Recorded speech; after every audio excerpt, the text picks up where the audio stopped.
If I asked you what percentage of your wardrobe had been worn in the last year, what would you say? Well, guess what? No matter what your answer was, there's a good chance you might be delusional. And you are not alone. In fact, one study found that 39% of Americans are not only delusional about how much clothing they do actually wear in their wardrobe, but the same study found that a shocking 82% of their clothing hadn't been worn for over a year. And surprisingly, Americans weren't even the worst offenders on this list. Sorry, Belgium.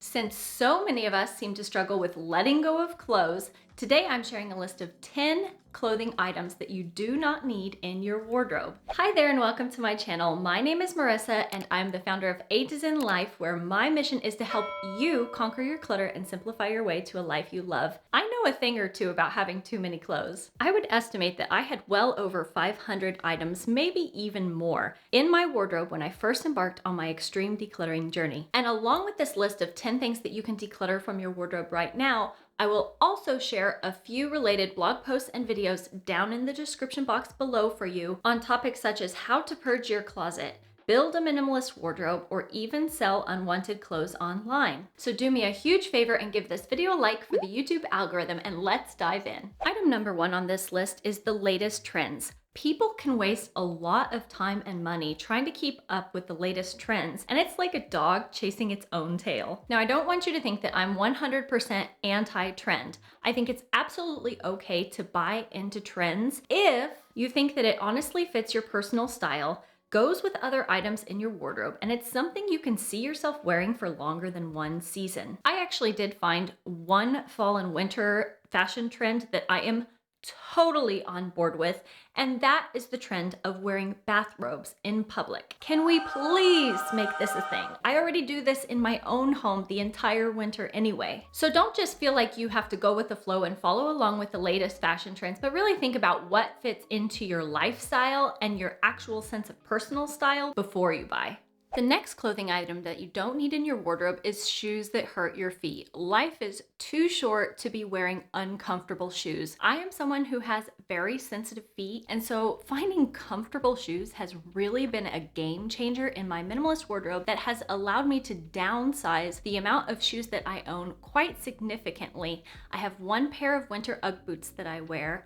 I have one pair of Sperry's that are like 8 years old and honestly need replaced. And then I recently swapped out a pair of flats that did hurt my feet with a pair of really comfortable Skechers that I can wear during the summer, and they can go to the beach. I can wash them super easily, and they are so comfortable. I'm able to wear them all day without having any injuries to my feet. Item number 3 on this list is clothes that don't fit. And this could be clothes that don't fit because they're too small, too large, or they don't fit your personal style. And a lot of us are guilty of keeping clothes from our past selves because we're hoping that maybe we can get to that size again and we can fit into them in the future, despite the fact that having kids has made our hips maybe twice as big.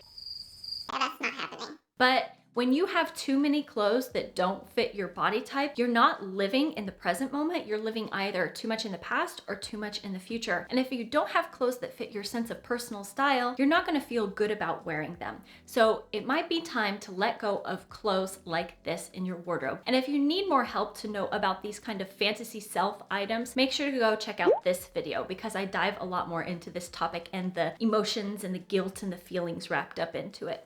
And speaking of guilt, what about guilty gift items? These are items that have been given to you, gifted to you by someone else, be it on your birthday or for a holiday or Valentine's Day, and it's not really something that you like, but you just can't seem to let it go. It can be hard to let go of gifts because you don't want to hurt someone else's feelings, but what do gifts do? Gifts are a way for another person to show their appreciation and their feelings towards you, but remember, all the guilt in the world isn't going to turn that gift into something that you love and use if it's just not something that fits into your personal style or your life or your home or isn't practical, whatever reason. So when you are given a gift, your responsibility begins and ends with accepting that gift with gratitude and saying thank you. And then that's it. Afterwards, the choice is yours with what you want to do with it. The next clothing item that you don't need in your wardrobe is old workwear. So maybe it's something like an old uniform from a previous workplace, or it could be something like when you had a career, but then you became a stay-at-home mom like me, and then you didn't have to wear these fancy dresses and blazers and jackets and pants, and you've been out of the workforce, but you were still hanging on to these clothing items. Now, you might be tempted because you think, oh, I might need these if I go back to work. But if that was the case, maybe those clothes don't even fit you anymore. Maybe they don't even fit your workplace anymore. Maybe they don't even fit your style anymore. In my last video on how to declutter faster, which I can link up here for you, I actually ended up letting go of a work blazer that I had been holding on to for more than 10 years, but that I hadn't worn in 2 years because I finally got real with myself that if I had the choice, I wasn't going to be reaching for that item, even if I had to dress up for something like an event. You don't want to hang on to too many things because of just in case, because what if just in case never happened? The next item on this list is socks and undergarments with holes in them, because you deserve to have comfortable, decent undergarments. And as far as socks with holes, like our socks get holes in them so easily in this house because it seems like our 120-year-old floors just like eat my socks. But there's only so many times I can turn socks into rags. I don't need that many rags. And at some point, I've just got to let go of these holey socks. So if you have been hanging on to holey socks and underwear, it might be time to give yourself permission to let go. Number 7 on this list is sentimental clothing items. And I touched on this a little bit earlier with the workwear items. And I'm thinking things like wedding dresses, bridesmaid dresses, clothes that were given to you by your exes that you have bad feelings about. Anything that you have for these special occasions or sentimental events that are kind of just like taking up space, you might be able to let those go, especially if you have pictures of them already. Like I was totally okay with selling my wedding dress because I knew I had pictures that were much more beautiful and more practical for me to keep versus keeping the actual dress. Remember that just because something was special to you in the past doesn't mean that you need to keep it forever. If it doesn't get worn, doesn't get used, or you don't truly love having it around, it might be time to say goodbye.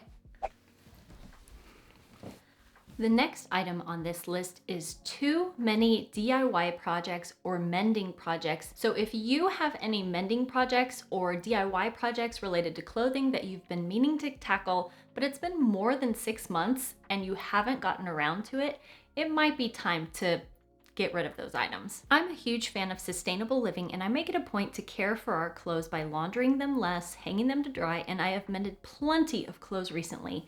In fact, one of my linen dresses popped a seam and I fixed that. And after I lost my boobs to breastfeeding, I turned a dress that no longer fit into a skirt that I love. But there have been a few projects that I just keep putting off and putting off. Like for me, I know I was thinking of doing a project where I dyed these white pants into pink with avocado skins. I thought that would be fun to make a video about, but I put it off and I put it off, and now these pants don't even fit me anymore because I gained weight. So what is the point of me keeping them and putting all of that effort into a DIY project if I can't even wear them? You deserve to fill your time with projects that really matter to you. So if you're like me and you've had projects hanging around your home for 3 months, 6 months, or more, it might be time to declutter those from your to-do list. The next item on this list is more of a concept than an item, and it's the rule of 1. And this might seem a little bit weird coming from a minimalist who does recommend decluttering duplicates. While there are times that you can pare down to only needing to own 1 item in your minimalist wardrobe, this also isn't something that you need to force yourself into based on some arbitrary rule that you can't be a minimalist if you own multiples of certain things. I have 2 pairs of black leggings, both of which are over 10 years old. One of them is a matte black pair that I wear underneath things like hoodies and long t-shirts. And I also have 1 pair of black shiny high-waisted leggings that I wear under dresses, which I find is better because the dresses don't stick to the shiny fabric leggings, so I don't need to wear a slipper underneath. So while it might be a good idea to declutter duplicates if you have like 10 pairs of the same leggings or 50 pairs of shorts, it also doesn't mean that you need to only own 1 kind of an item if it's not practical for you to do so. And the final item on this list is unworn clothes from last season. So what that would mean for me is that right now we are in fall, and going into fall, if I wanted to declutter, I could go back to my summer wardrobe and I could take a good hard look at what items did I not wear from my summer wardrobe. And if I didn't wear it during this summer season, what's the chance that I'm going to want it next summer? And to take this even further, that means that if you didn't wear something from your wardrobe from the previous season the year before, then that means that you've gone more than one full year without wearing that item, and it might be a good time to declutter it from your wardrobe. If you haven't already, please make sure to like this video and go down and hit the subscribe button, because next week we are diving again into doing a closet declutter, and I'm going to show you how to use all of these tips. Hit the wall there. And I'm going to show you how to use all of these tips and ideas as I declutter my own minimalist wardrobe. So stay tuned. Until next week, see you then. Take care. Bye-bye.